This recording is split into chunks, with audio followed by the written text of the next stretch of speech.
चलिए बच्चे लोग स्टार्ट किया जाए। पिछले क्लास में आप लोगों को मैंने पढ़ाया लिमिटेशन ऑफ ओम्स लॉ, ठीक है। अब हम लोग टॉपिक को आगे बढ़ाएंगे। आज पढ़ेंगे हम लोग ग्रुपिंग ऑफ रजिस्टर। क्या पढ़ेंगे?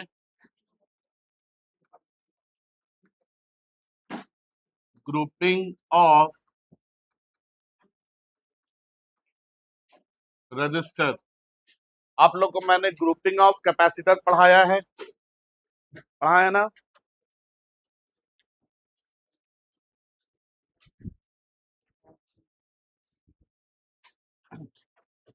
जैसे ग्रुपिंग ऑफ कैपेसिटर था, बिल्कुल उसी तरह से ग्रुपिंग ऑफ रजिस्टर भी पढ़ेंगे हम लोग, है ना। तो ग्रुपिंग में क्या करते हैं हम लोग? दो या दो से ज्यादा रजिस्टर को एक साथ जोड़ करके एक सिंगल रजिस्टर बना देते हैं, हाँ या ना। इस सिंगल रजिस्टर को इसके जगह पे मान लेते हैं एक बना दिए, है ना। तो इस सिंगल रजिस्टर को इक्विवेलेंट रजिस्टर बोलते हैं। क्या बोलते हैं? Equivalent register. और इसके रेजिस्टेंस को क्या बोलते हैं? इक्विवेलेंट रेजिस्टेंस बोलते हैं। क्या बोलते हैं? इक्विवेलेंट रेजिस्टेंस, ठीक है। ये रजिस्टर अकेला वही काम करेगा जो यहाँ पे दो या दो से ज्यादा रजिस्टर मिलकर के करते हैं, ठीक है। लिखेंगे grouping of register, grouping of register.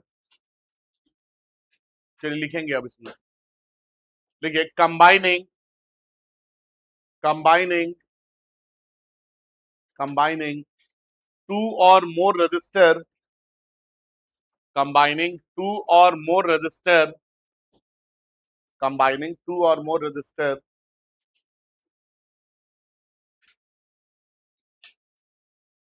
combining two or more register to form, to form, to form a single register, to form a single register, to form a single register is known as, is known as, is known as grouping of register, is known as grouping of register, full stop। उसी में आगे में लिखेंगे single register is known as, single register is known as, single register is known as equivalent register, equivalent register, and and and its resistance, and its resistance, and its resistance is known as, is known as, and its resistance is known as, and its resistance is known as equivalent resistance, equivalent resistance, full stop। उसी में आगे में लिखेंगे equivalent resistor, equivalent resistor, equivalent resistor produces same effect, produces same effect, same effect as two or more resistor, as two or more resistor together can produce, as two or more resistor together can produce, as two or more resistor together can produce, as two or more resistor together can produce। इसके बाद आता है type of grouping of register, type of grouping of register. जैसे वहां पे पढ़े थे बिल्कुल वैसे यहाँ पे भी है। तो यहाँ पे भी पढ़ेंगे हम लोग series grouping of register, series grouping of register. दूसरा पढ़ेंगे parallel grouping of register, parallel grouping of register. और तीसरा है mixed grouping of register, mixed grouping of register, ठीक है। तो यहाँ पे हम लोग ग्रुपिंग तीन तरह से करते हैं, एक सीरीज ग्रुपिंग होता है, एक पैरेलल ग्रुपिंग होता है और एक मिक्स ग्रुपिंग होता है। लिखिए इसको, कॉपी कीजिए।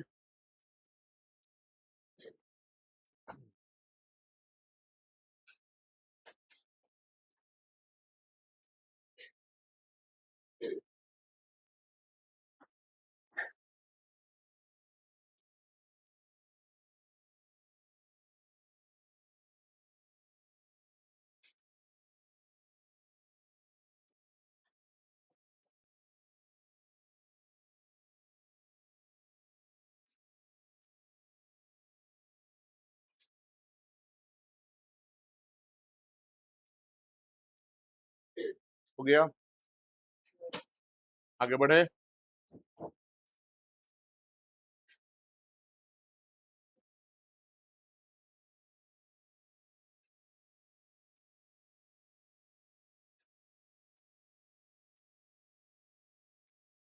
इसके बाद लिखेंगे नॉड, इसके बाद लिखेंगे नॉड।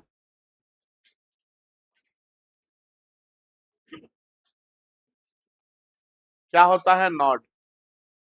सुनेंगे, वो पॉइंट जहां पे तीन या तीन से ज्यादा वायर आके कनेक्ट होंगे, उस पॉइंट को हम लोग क्या बोलेंगे? नॉड बोलेंगे। ठीक है, याद रहेगा। वो पॉइंट जहां पे तीन या तीन से ज्यादा, है ना, कम से कम कितना होना चाहिए? तीन होना चाहिए। तो तीन या तीन से ज्यादा वायर आके कनेक्ट होंगे, उस पॉइंट को हम लोग क्या बोलेंगे? नॉड। लिखेंगे नॉड। देखिए, the point where three the point where three or more wires, the point where three or more wires, the point where three or more wires, the point where three or more wires are connected, are connected, are connected is known as node, is known as node, is known as node। ये diagram बना लीजिए।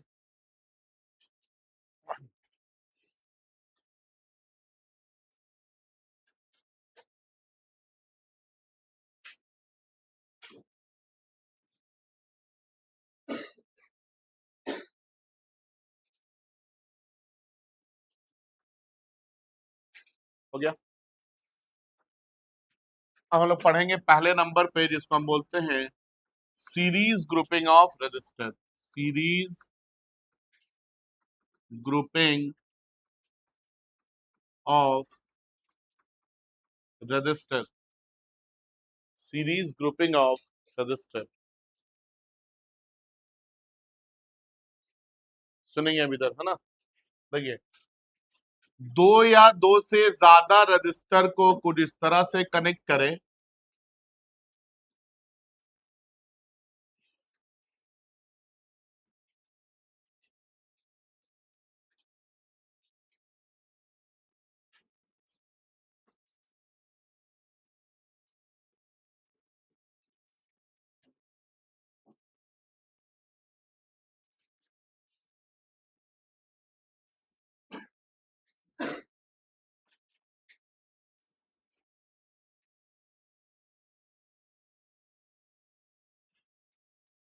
दो या दो से ज्यादा register को कुछ इस तरह से कनेक्ट करें कि नंबर ऑफ नॉड कितना बने बाबू?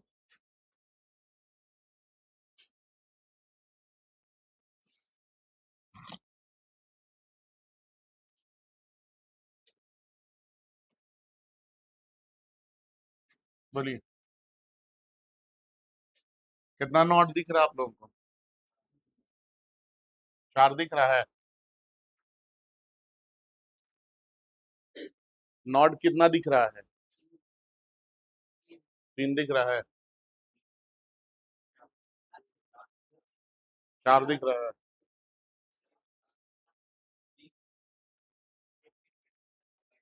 आप लोग को तुरंत बताते हैं, तुरंत भूल जाते हैं। अब आप बोक्का है का? अभी नॉड किसको बोले थे हम? जहां पे तीन या तीन से ज्यादा वायर कनेक्ट हो। देखिए तो कहाँ पे तीन या तीन से ज्यादा वायर कनेक्टेड है, कहीं नहीं कनेक्टेड है तो कहीं पे नॉट नहीं बनेगा। तीन चार मतलब पॉइंट लगा दिए तो नॉट हो गया नहीं, ठीक है। तो अगर दो या दो से ज्यादा रजिस्टर को कुछ इस तरह से कनेक्ट करें कि number of not formation zero हो जाए, क्या हो जाए, number of not formation zero हो जाए, तो इस तरह के ग्रुपिंग को हम लोग क्या बोलते हैं, सीरीज ग्रुपिंग ऑफ रजिस्टर बोलते हैं। अब देखिए मान लेते हैं इस रजिस्टर का रेजिस्टेंस R1 है, इसका R2 है, इसका R3 है। जैसे इस रजिस्टर को हम पावर सप्लाई से कनेक्ट करेंगे, मतलब बैटरी से कनेक्ट करेंगे, तो याद रखेंगे कि इस रजिस्टर का काम है कि ये इस बैटरी से क्या बाहर निकालेगा, करंट बाहर निकालेगा। क्या बाहर निकलेगा, करंट बाहर निकलेगा। ठीक है, समझ में आ रहा है। अब देखिए ये करंट इधर से आएगा, इसके पास यही रास्ता है, इधर जाएगा कितना करंट, आई। ये आई करंट इधर जाएगा, कितना करंट, आई। फिर ये आई आगे बढ़ेगा, इसके पास भी कितना जाएगा, आई। और फिर यहां से बैक टू बैटरी हो जाएगा ना। तो सीरीज ग्रुपिंग में सारे रजिस्टर से सेम अमाउंट ऑफ करंट क्या होता है, फ्लो करता है। ठीक है, फिर मैंने आपको बताया था कि ये अगर बैटरी है तो इसका ये वाला पोटेंशियल V है और ये वाला कितना है, जीरो है।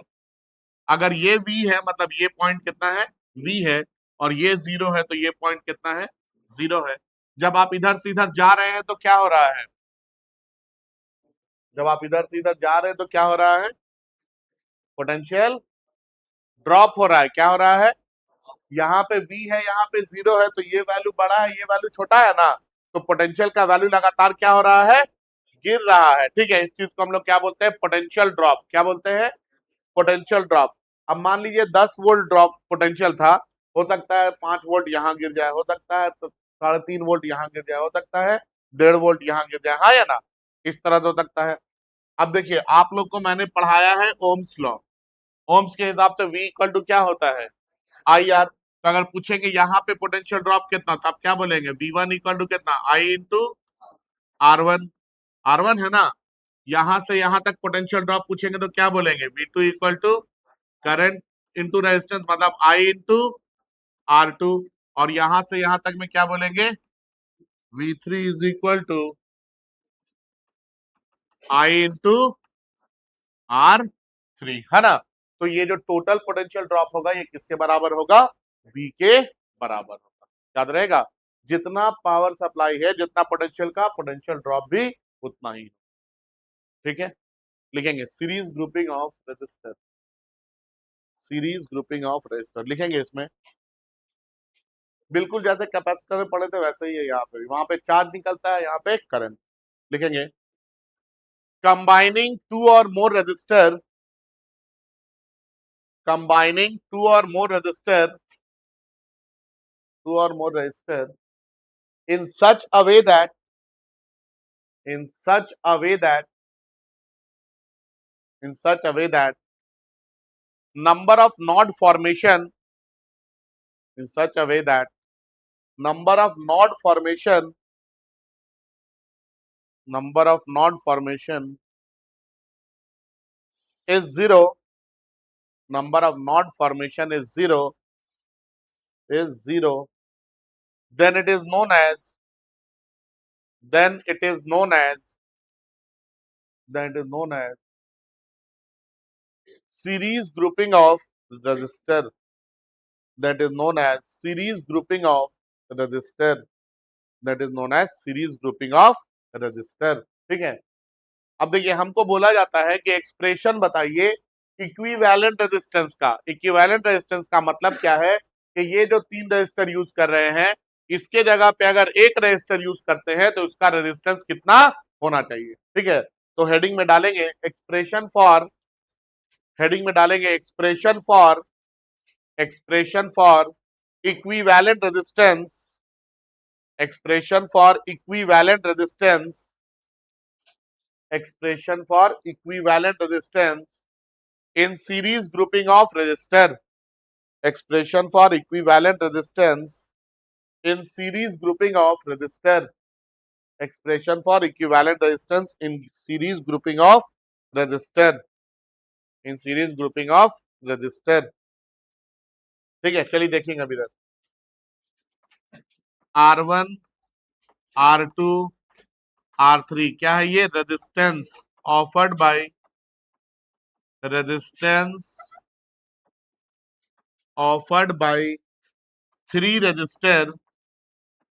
offered by three resistor connected in series. V क्या है? Electric potential.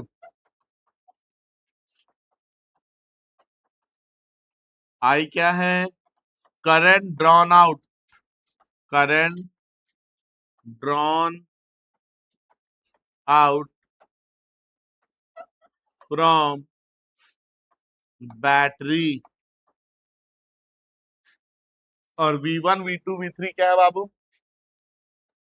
V1, V2, V3 क्या है ये? Potential drop.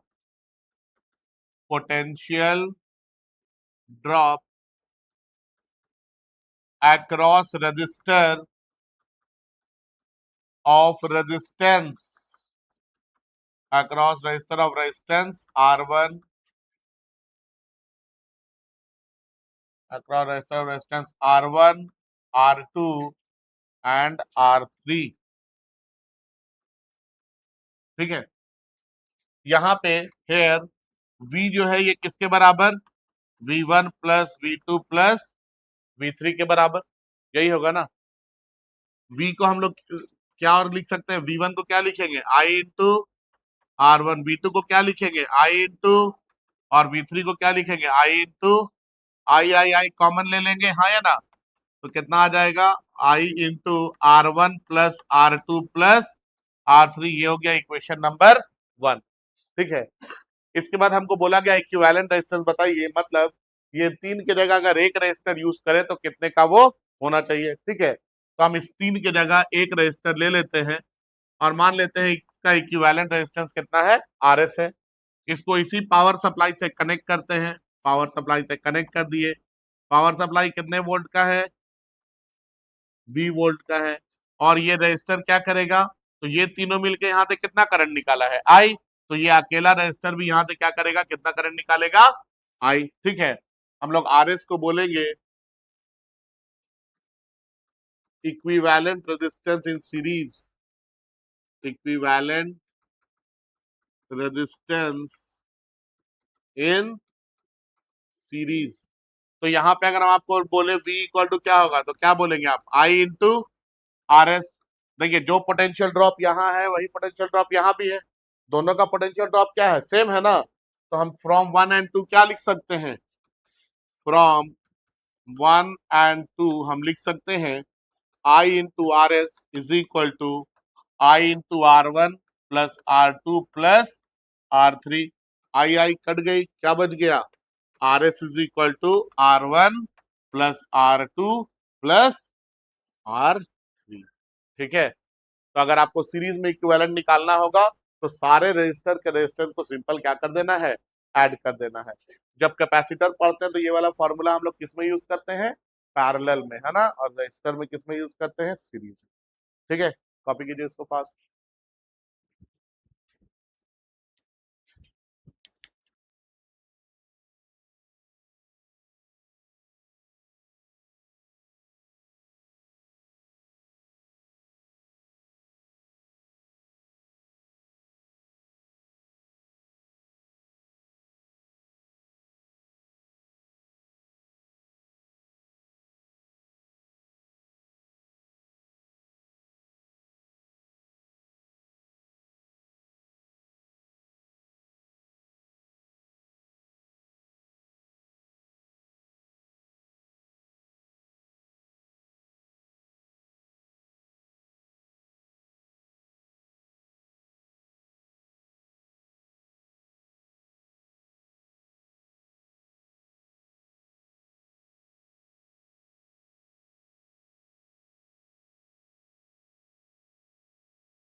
चलिए लिखेंगे क्वेश्चन।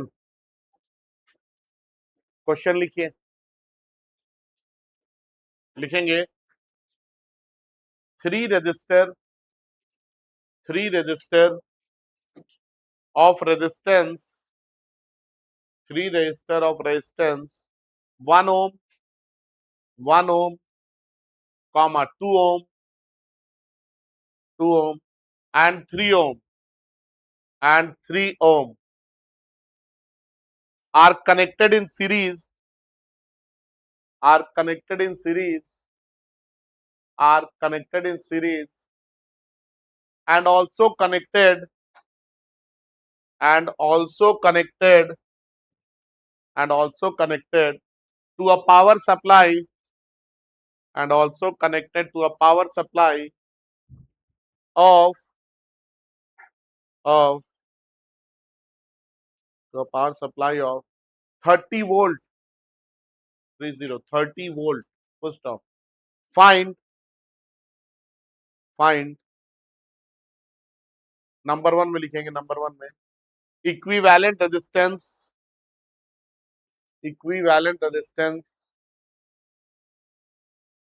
नंबर टू में लिखेंगे current drawn out from the power supply, current drawn out from the power supply, current drawn out from the power supply, from the power supply. और number three में लिखेंगे voltage या potential drop across each resistor, potential drop.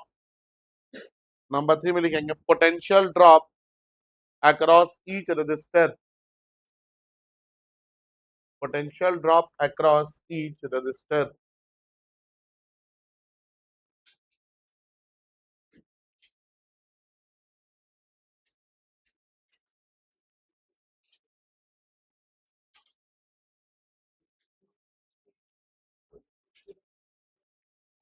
बन जाएगा ना? हाँ, तीन register है, एक का रेजिस्टेंस है 1 ohm, एक का रेजिस्टेंस है 2 ohm, और एक का रेजिस्टेंस है 3 ohm। ये तीनों को सीरीज में कनेक्ट कर दिए, साथ ही साथ एक पावर सप्लाई से कनेक्ट कर दिए। पावर सप्लाई कितने का? 30 वोल्ट का। ठीक है, पहला सवाल हमसे क्या पूछा गया बच्चों? बताइए इक्विवेलेंट रेजिस्टेंस। आपने पढ़ा इक्विवेलेंट रेजिस्टेंस क्या होता है? R1 plus R2 plus R3। तो 1 प्लस 2 प्लस 3 कितना आ जाएगा? 6 ohm। ठीक है, दूसरा बोला गया कि बताइए यहाँ से कितना करंट फ्लो करेगा, करंट पूछा गया है ना। तो I इक्वल टू क्या होता है? V बाई R होता है। पोटेंशियल कितना दिया है? 30, और टोटल रेजिस्टेंस कितना है? 6। तो 6 1 जार 6 5 जार कितना करंट फ्लो कर रहा है? 5 एम्पियर का। इसके बाद क्या बोला गया? हर एक रेजिस्टर से पोटेंशियल ड्रॉप बताइए। तो V1 इक्वल टू क्या होगा? I इंटू R1, हाँ या ना। I 5 है, R1 1 है, तो कितना volt? 5 volt. V2 equal to क्या होगा? I इंटू R2, I 5 है, R2 2 है, कितना वोल्ट? 10 वोल्ट। और इसी तरह से V3 इक्वल टू कितना आ जाएगा? I इंटू R3, I 5 है, R3 का वैल्यू 3 है, कितना आ जाएगा? 15 वोल्ट। अब देखेंगे सबको ऐड कर लेंगे तो 30 ही वोल्ट होगा। ठीक है, समझ गए बात?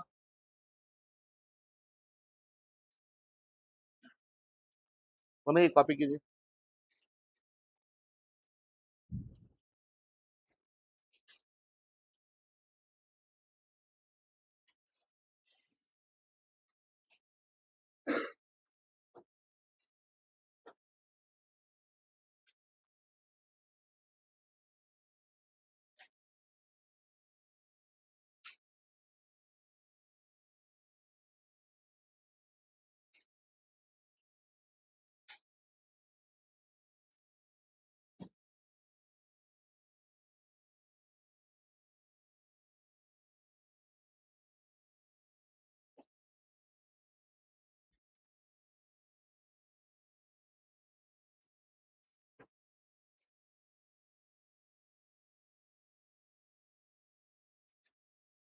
हो गया, बन गया, बढ़े आगे।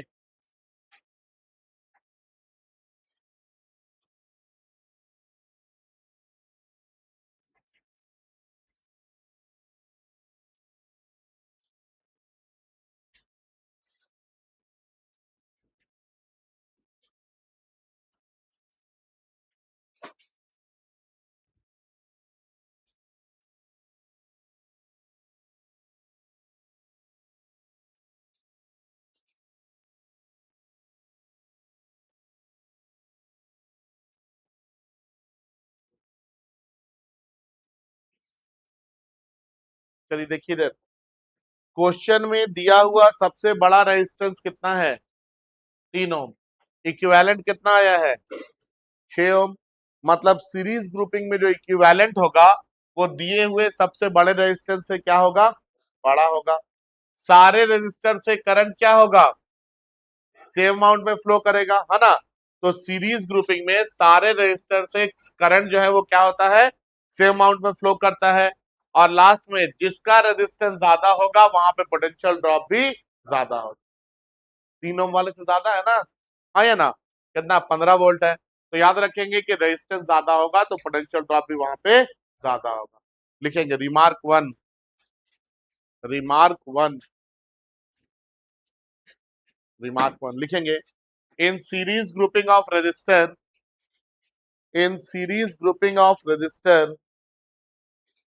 in series grouping of resistor, equivalent resistance, equivalent resistance in series grouping of resistor, equivalent resistance is greater than, equivalent resistance is greater than, is greater than the greatest, is greater than the greatest given resistance, is greater than the greatest given resistance, is greater than the greatest given resistance. Next, point number 2, remark 2 में लिखेंगे, remark 2 में in series grouping, in series grouping same amount of electric current, in series grouping same amount of electric current,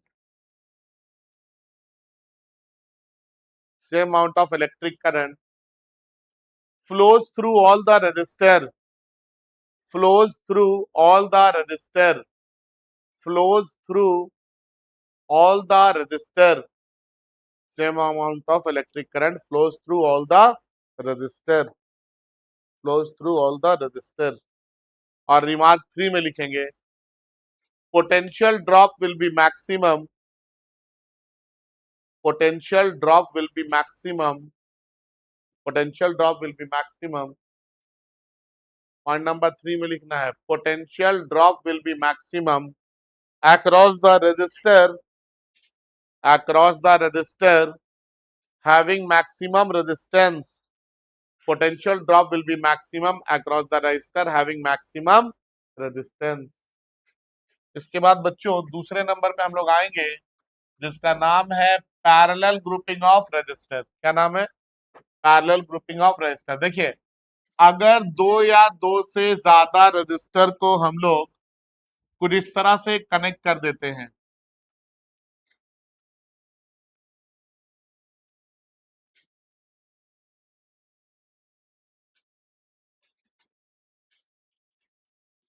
ठीक है, ये resistor का resistance R1 है, ये R2 है, ये R3 है। अब इस तरह से कनेक्ट कर देते हैं का मतलब number of node formation zero नहीं होगा, ठीक है, number of node formation zero नहीं होगा, कुछ ना कुछ होगा। सारे रेजिस्टर का एक एंड एक पॉइंट पे कनेक्टेड होगा और सारे रेजिस्टर का दूसरा एंड दूसरे एक पॉइंट पे कनेक्टेड होगा। तो इस तरह की ग्रुपिंग को हम लोग क्या बोलेंगे? पैरेलल ग्रुपिंग ऑफ रेजिस्टर बोलेंगे, ठीक है। देखिए इसका इसका इसका तीनों का एक एंड एक पॉइंट पे कनेक्टेड है और तीनों का दूसरा एंड दूसरे एक पॉइंट पे कनेक्टेड है। तो ये जो ग्रुपिंग है यही ग्रुपिंग क्या कहलाती है? Parallel grouping of resistor. और इसके बाद हम लोग इससे पावर सप्लाई कनेक्ट कर देते हैं, और पावर सप्लाई जब कनेक्ट करते हैं तो यहाँ से क्या बाहर निकलेगा, पावर सप्लाई जब कनेक्ट करेंगे तो क्या बाहर निकलेगा बताइए, करंट बाहर निकलेगा। ठीक है, तो रजिस्टर का काम है करंट को ड्रॉ करना, कहां से, पावर सप्लाई। ठीक है, लिखेंगे parallel grouping of register, parallel grouping of register. लिखेंगे कंबाइनिंग, कंबाइनिंग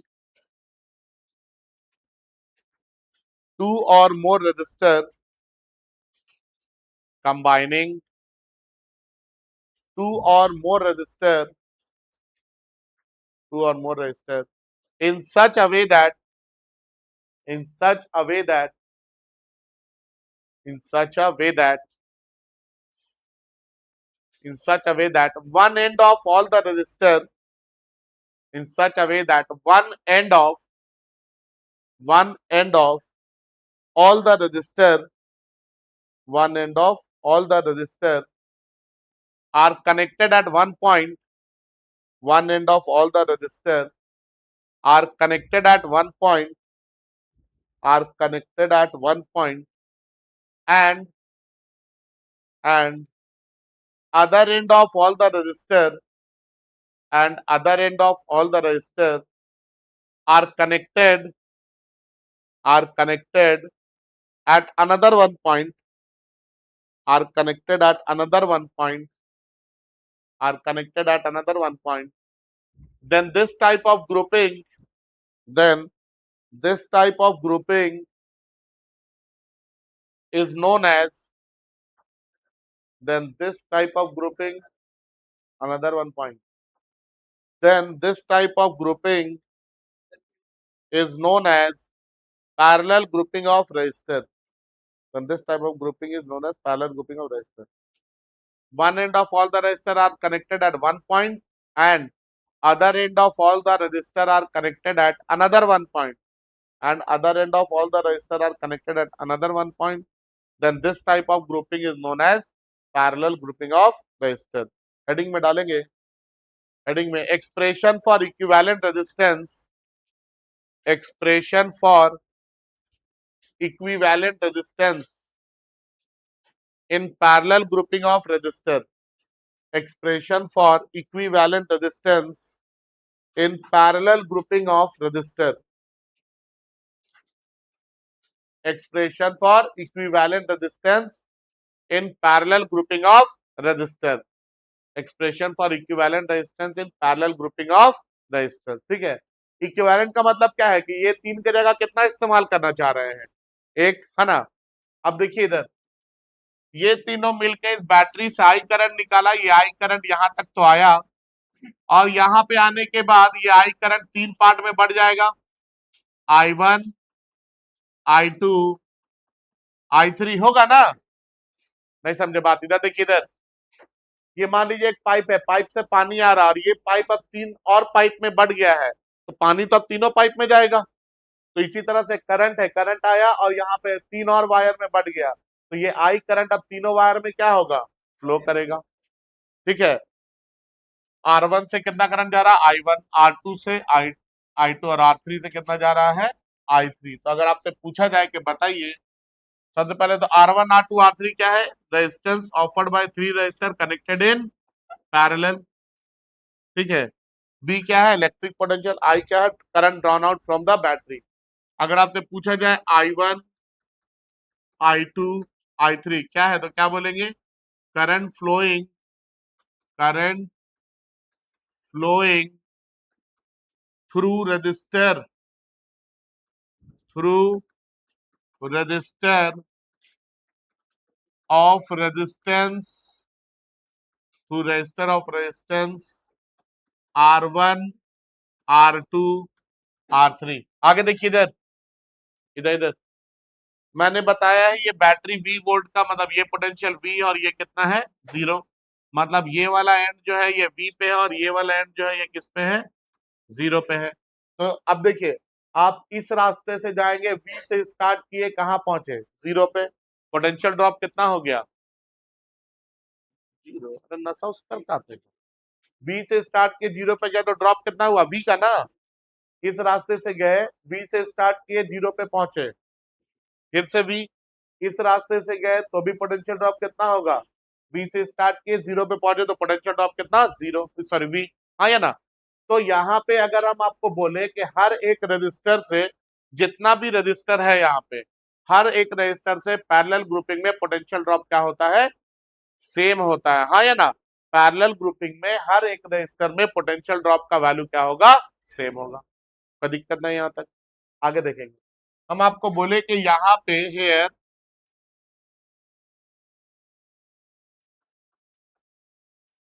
आई जो है ये किसके बराबर, तो आप क्या बोलेंगे, I1 plus I2 plus I3 के बराबर। तो I1 को क्या लिख सकते हैं, V by I equal to V by R होता है ना यार, V equal to I R पढ़े तो I इक्वल टू क्या होगा, V बाई आर। तो I1 को क्या लिख सकते हैं, V बाई R1, I2 को V बाई, और I3 को V बाई R3। V और V कॉमन आ जाएगा, तो V को कॉमन ले लेंगे, कितना आ जाएगा ये, 1/R1 plus 1/R2 plus 1/R3। इसको बोल दिए इक्वेशन नंबर 1।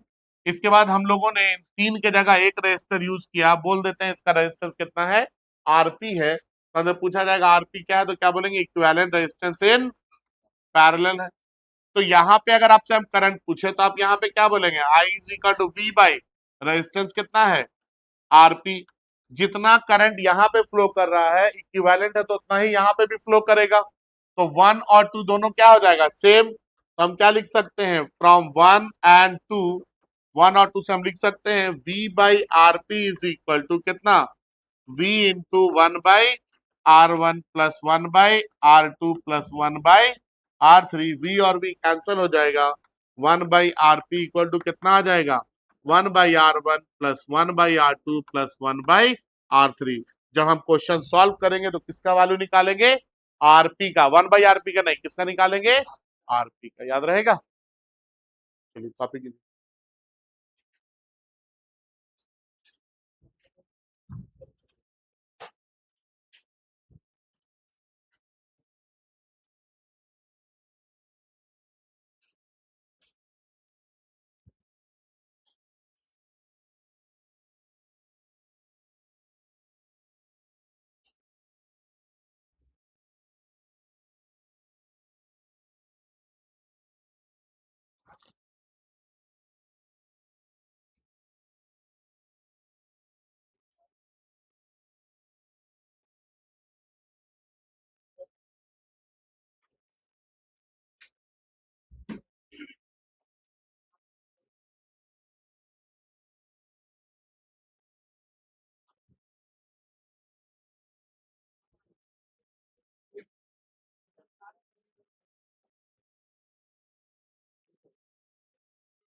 फिर लिखेंगे सवाल, क्वेश्चन लिखेंगे बच्चों।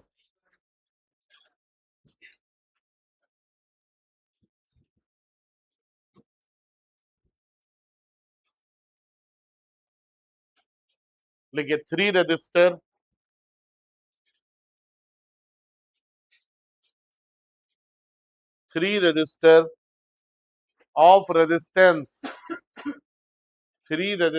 of resistance 10 ohm, 10 ohm, comma 15 ohm, 15 ohm and 30 ohm, 30 ohm are connected in parallel, are connected in parallel, are connected in parallel and also connected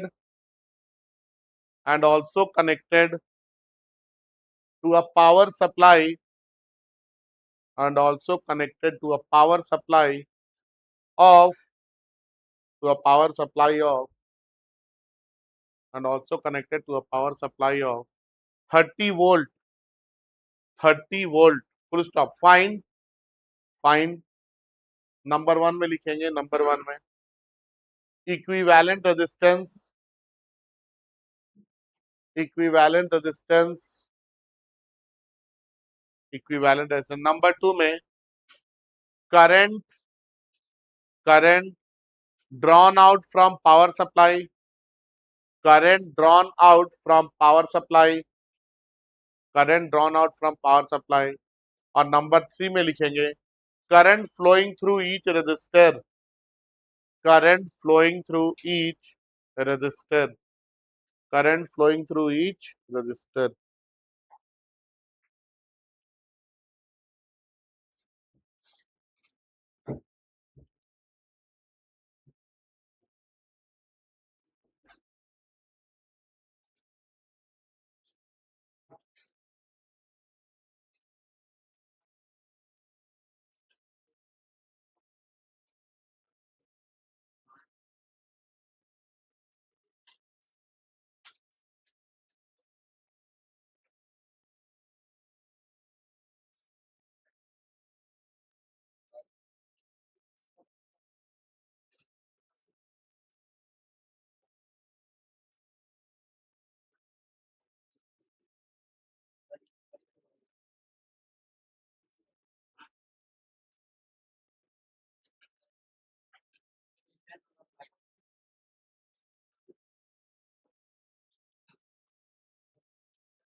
question बोल रहा 3 रजिस्टर है,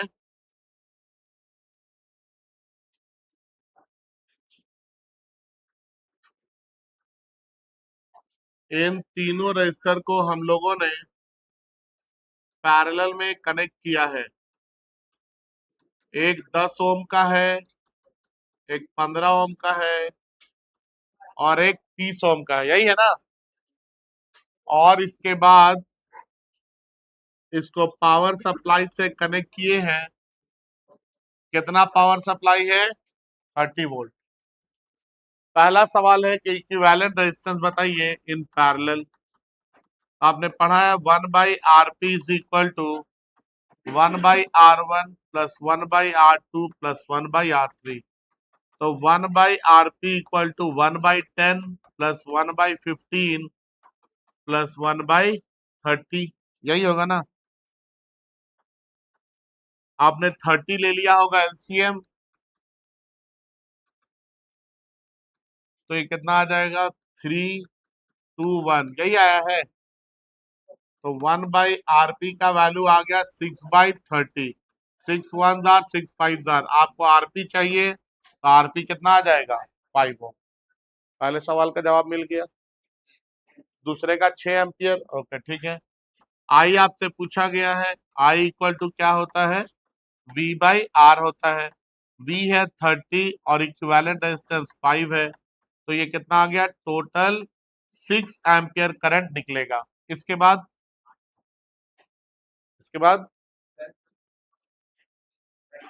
करंट बताना है, तो I1 इक्वल टू कितना आ जाएगा? I1 is equal to V/R1। V का वैल्यू कितना है? 30 और R1 का 10 0 0 कट गया, कितना आ गया 3 एम्पियर। इसी तरह से I2 हर एक रजिस्टर से बताना है ना, इससे करंट I1 गया, इससे करंट I2 गया, इससे करंट I3 गया, टोटल करंट कितना निकला है I। ठीक है, तो I2 क्या हो जाएगा V बाई R2। V बोले तो 30, R2 बोले तो 15, 15 1 जार 15 2 जार, तो कितना आ गया 2 एम्पियर। और I3 बोले तो V बाई R3 मतलब 30 बाई 30 कट कुट के कितना आ जाएगा 1 एम्पियर हो जाएगा। क्या आ गया होगा आंसर, है ना। अब देखिए यहाँ पे दिया हुआ सबसे छोटा रेजिस्टेंस कितना है 10, इक्विवेलेंट कितना आया है 5, मतलब पैरेलल ग्रुपिंग में इक्विवेलेंट रेजिस्टेंस जो है ये दिए हुए सबसे छोटे रेजिस्टेंस से भी क्या होगा छोटा होगा, पहला बात। दूसरा, हर एक रेजिस्टर में पोटेंशियल ड्रॉप क्या होगा सेम होगा, सबसे पोटेंशियल ड्रॉप सेम बताया ना। और तीसरा बात, जिसका रेजिस्टेंस कम होगा वहां से करंट सबसे ज्यादा फ्लो करेगा। लिखेंगे remark 1, remark 1, in parallel grouping, in parallel grouping, in parallel grouping equivalent resistance, in parallel grouping equivalent resistance, in parallel grouping equivalent resistance is smaller than the, is smaller than the, is smaller than the smallest given resistance, is smaller than the smallest given resistance, is smaller than the smallest given resistance, it is smaller than the smallest given resistance। Number two में in parallel grouping, in parallel grouping, in parallel grouping potential drop across, potential drop across, in parallel grouping potential drop across all resistor, across all resistor remains same, potential drop across all resistor remains same, potential drop across all resistor remains same। और number 3 में, remark 3 में in parallel grouping, remark 3 में लिखिए in parallel grouping current will be maximum, in parallel grouping current will be maximum through the register, current will be maximum through the register having smallest resistance, current will be maximum through the resistor having smallest resistance, current will be maximum through the resistor having smallest resistance। ठीक है, तो ये topic हुआ समाप्त। कल इसके ऊपर अब अलग अलग तरह का सर्किट वाला क्वेश्चन बनाएंगे। ठीक है, समझ गए ना। Okay, thank you, that's all for today.